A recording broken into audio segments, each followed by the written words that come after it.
இருப்போம் இந்த கோயில் வாங்க உள்ள போகலாம். இப்போ நீங்கள் பார்க்குறது இந்த கோவிலுக்குள்ளே வந்து வேண்டுதலை நிறைவேறினதுக்கப்புறம் அதை வேண்டுதலை அப்படியே சிலையாக செஞ்சு வைப்பாங்க. அப்படியே அந்த சிலைகள் தான் இது.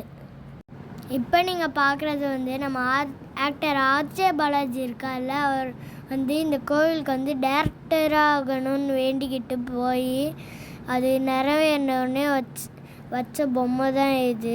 நீங்கள் நியூஸில் கூட கேள்விப்பட்டிருப்பீங்க. கோவிலில் சாமி பார்த்து முடித்ததுக்கப்புறம் வெளில வந்தால் பிரசாதம் கொடுத்தாங்க. சாப்பிட்டு முடிச்சதுக்கப்புறம் கிளம்பிட்டோம். தேங்க்யூ ஃபார் வாட்சிங். லைக் பண்ணுங்கள், ஷேர் பண்ணுங்கள், அப்புறம் சப்ஸ்கிரைப் பண்ணிடுங்க.